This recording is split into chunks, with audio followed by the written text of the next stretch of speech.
ભાવનગરના બહુચર્ચિત પાટીદાર સમાજની યુવતી અને બ્રાહ્મણ સમાજના યુવક વચ્ચેના પ્રેમ લગ્ન, ત્યારબાદ અપહરણ અને મારામારીની ઘટનાને લઈ અને હવે એક મોટો ખુલાસો થયો છે। યુવતીને કોર્ટ સમક્ષ રજૂ કરવામાં આવી હતી અને ત્યારબાદ યુવતીએ કોર્ટમાં શું કહ્યું એની ચર્ચા આ વિડીયોમાં। નમસ્કાર, હું છું ઉજ્જવલ અને આપ જોઈ રહ્યા છો નિર્ભય ન્યૂઝ। ભાવનગરમાં પાટીદાર સમાજની યુવતી અને બ્રાહ્મણ સમાજના યુવક વચ્ચે લગ્ન થયો અને ત્યારબાદ આ આખી ઘટનાને લઈ અને અનેક ચર્ચાઓ થઈ, પરંતુ આ ચર્ચાઓની વચ્ચે સૌપ્રથમ તમને એ જણાવી દઉં કે યુવતીને જ્યારે કોર્ટમાં રજૂ કરવામાં આવી ત્યારે યુવતીએ અહીંયા સ્પષ્ટ કહી દીધું છે કે મારે મારા પતિ સાથે જ રહેવું છે। હવે જો આ આખી ઘટનાની વાત કરવામાં આવે તો બ્રાહ્મણ સમાજના યુવક અને પાટીદાર સમાજની યુવતી વચ્ચે ક્યાંક ને ક્યાંક એક પ્રેમ થયો હતો અને ત્યારબાદ બંનેએ લગ્ન કર્યા। લગ્ન કર્યા બાદ આ આખી ઘટના એટલા માટે સામે આવી કારણ કે યુવતીના પિતાએ સમાધાન કરવા માટે યુવકના પરિવારને બોલાવ્યો અને ત્યારબાદ આ તમામ જે બંને પરિવારો છે એ ભાવનગર શહેરના ઇસ્કોન મેગા સિટી વિસ્તારમાં બનેલ ક્યાંક ને ક્યાંક અહીંયા મળ્યા હતા। ત્યારબાદ મળ્યા અને ત્યારબાદ પિતાએ અને પિતાના જે યુવતીના પરિવારે છે એમણે યુવતીને તેમની સાથે રહેવા માટે કહ્યું। આ આખી વાતને લઈ અને મામલો બિચકાયો।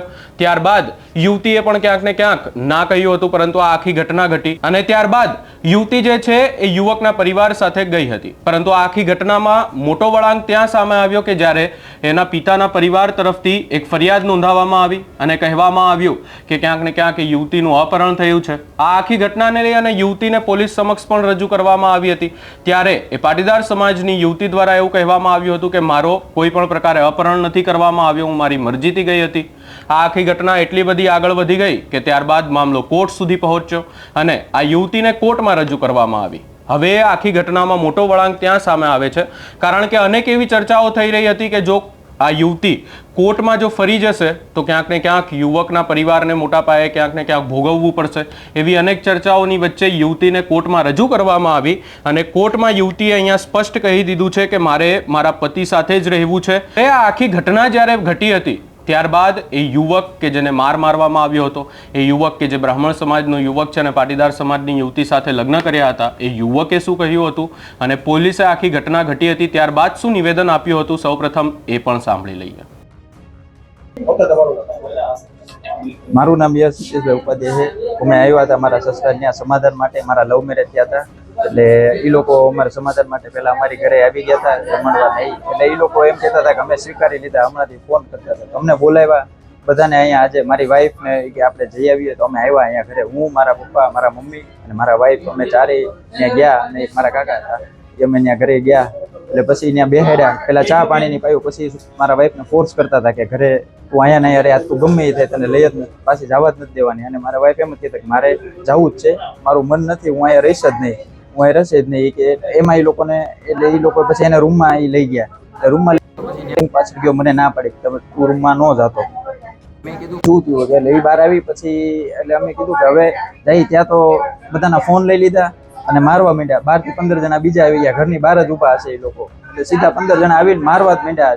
ઠીકે પાટે મને પહેલા આવતી પહેલા પકડી લીધો, મારા પપ્પાને પહેલા ધક્કો મારી દીધો, ધક્કો મારીને છાતીએ પાટા માર્યા। મારી મમ્મી છોડાવવા આવી તો મારી મમ્મીને ઘા કરી દીધો। એ બધા જેન્ટ્સ જ હતા, કોઈ લેડીઝ અમારી મમ્મી માથે હાથ જ નતું કર્યું, એ બધી લેડીઝ હોય હારવાર ને બધા જેન્ટ્સે હારવાર મારવા વાળા એ મારા સસરા ને એ બધા, એ પર્વતભાઈ મોરડિયા, એક બિનિતાબેન મોરડિયા, પછી નામ બીજા એક હિતેશભાઈ કરીને હશે, અટક પર નથી ખબર, એના માસા થાય।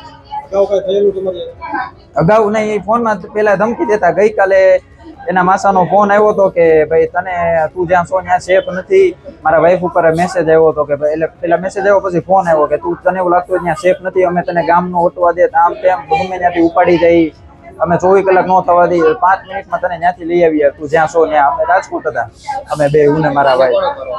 હે મારવામાં 15 જણા એ ઘરના બીજા અલગ। હે ઓલી પોતાને જે સ્ટીલની પાઇપ આવે એનાથી મેરા ઢીકે પાટે માથે ગળે, મારી તો ગળાપથી દબી દીધી હતી। હું મારા પપ્પાને મારતા હતા ને તો ઓછી કરતો, મારી ગળાપથી દબી દીધી કે અહીંયા ને મારી નાખવાનો છે તને એ કે, અને આ તો મારું કે જમણવાર એમ, એ રીતે એ કે મારે પપ્પાને છાતી બેસી ગયા હતા। પછી એ લોકોને એ મને છોડાવવા આવી, મારા મમ્મીને મારતા ત્યાં વચ્ચે આવી તો એને ઢળીને ના બહુ રાયડું નાખતી હતી, આડોથી પાડોથી બહુ રાયડું ઢળીને એને બધા લઈ ગયા। એક કાળા કલરની સ્વિફ્ટ હતી નંબર પ્લેટ વગરની, એમાં લઈ ગયા। પેલા એ લોકોએ કરી હતી એટલે લગ્ન વખતે, બાકી અમે કઈ નથી કર્યું એવું કઈ। હા અત્યારે કરવાની છે।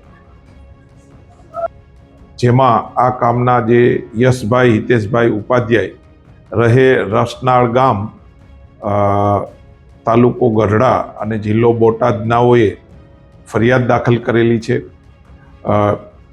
7 ઈસમો વિરુદ્ધ, એક પર્વતભાઈ, બીજા જે છે હિતેશભાઈ તથા તેના પત્નીના ફુવા, તેના મામા અને બીજા 3 ઈસમો વિરુદ્ધ.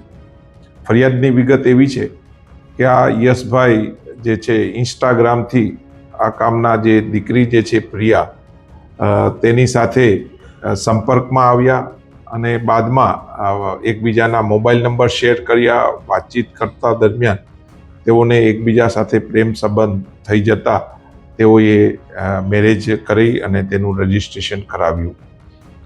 આ વાત જે છે તેના જે દીકરી જે છે તેના પિતાને નહીં ગમતા હોવા છતાં તેઓએ આ જે ઇસ્કોન મેગા સિટી જે છે તેના જમવા માટે બોલાવ્યા અને બાદમાં તેઓ વચ્ચે બોલાચાલી થયેલી અને આ દીકરીનું અપહરણ કરેલું તેવી ફરિયાદ દાખલ કરવામાં આવેલી છે.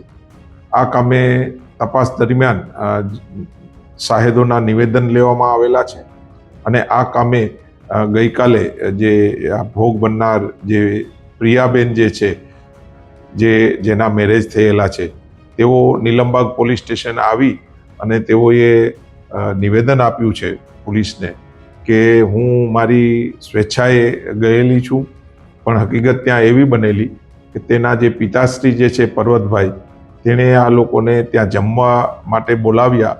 ત્યારે આ કામના યશભાઈ, હિતેશભાઈ, તેમના માતા તેમજ આ પ્રિયા ત્યાં ગયા. દરમિયાન રોકાવા બાબતે આ લોકો વચ્ચે જે બોલાચાલી થઈ અને મારપીટ થયું, જેથી આ પ્રિયા જે છે બીજી જે નંબર વગરની ગાડી જે છે તેની અંદર સ્વેચ્છાએ એ ગયેલીની હકીકત પોલીસને જણાવેલી છે. પોલીસ આ કામે ઊંડી તપાસ હાલમાં ચલાવી રહી છે અને પુરાવા એકઠા કરી રહી છે.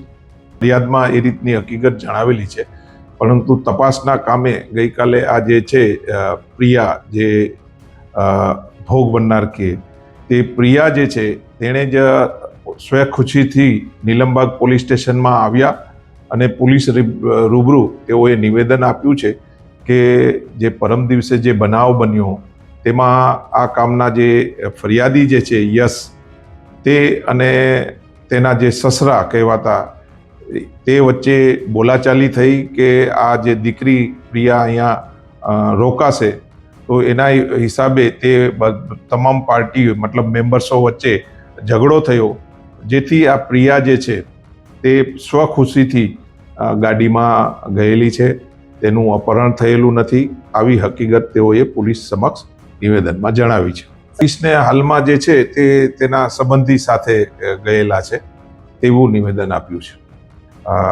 તેની બજવણી કરી દીધી છે. પ્રિયાને આપણે તેની જાણ કરી દીધી છે અને નામદાર કોર્ટનો જે હુકમ છે તે પ્રમાણે કાર્યવાહી થશે.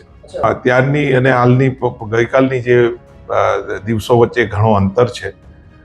ગઈકાલે નીલમબાગ પોલીસ સ્ટેશન સ્વખુશીથી જે પ્રિયા આવે છે અને પોલીસને પોતાનું નિવેદન આ ફરિયાદ બાદ નોંધાવે છે, તો એ જે છે અને જણાવે છે કે મારું અપહરણ નથી થયું, તેમજ હું સ્વખુશીથી ગઈ છે, તો એ આપણે માનવાને કારણ છે. એમાં જે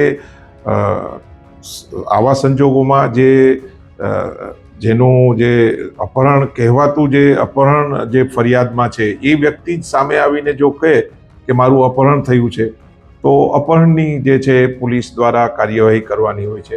પરંતુ જે કહેવાતી વ્યક્તિ એમ કહે સ્વખુશીથી મારું અપહરણ થયું નથી, સ્વખુશીથી ગયું છે, તો કાયદાની જોગવાઈ મુજબ તે રીતે તપાસ થતી હોય છે.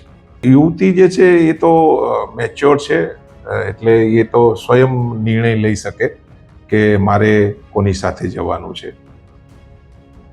અહીંયા પોલીસ દ્વારા પણ નિવેદન આપવામાં આવ્યું હતું, યુવક દ્વારા પણ નિવેદન આપવામાં આવ્યું હતું, પરંતુ રાહ જોવાઈ રહી હતી કે કોર્ટમાં યુવતી શું કહે છે. એ પાટીદાર સમાજની યુવતીએ કોર્ટ સમક્ષ પોતાનું નિવેદન આપ્યું અને સ્પષ્ટ કહી દીધું કે મારે મારા પતિ સાથે જ રહેવું છે. ત્યારબાદ આ આખી ઘટનામાં વળાંક આવ્યો. હાલ એ યુવતીને પોલીસ બંદોબસ્ત સાથે યુવતી અને યુવકને તેમના જે ઢસાના રસનાલ ગામે પતિ સાથે મોકલી આપી છે. પોલીસ બંદોબસ્ત સાથે યુવતી તેના પતિના ઘરે જવા પણ રવાના થઈ ગઈ હતી અને ઘરે પણ પહોંચી ગયા છે. આ ઘટના ક્યાંક ને ક્યાંક આખી ઘટના વિશે જો તર્ક નીકાળવામાં આવે તો તર્ક માત્ર એટલો જ નીકળે છે કે યુવતીના પિતાને ક્યાંક ને ક્યાંક એવું હતું, એમને ત્યાં નહોતું ગમતું, એ પરિવાર નહોતો પસંદ, એટલા માટે આ આખી ઘટના ઘટી. પરંતુ યુવતીએ આખરે કોર્ટ સમક્ષ કહી દીધું કે મારે છોકરા સાથે જ રહેવું છે. આ સમગ્ર ઘટનાને લઈને આપનો શું અભિપ્રાય છે અમને કમેન્ટ કરી જરૂર જણાવશો.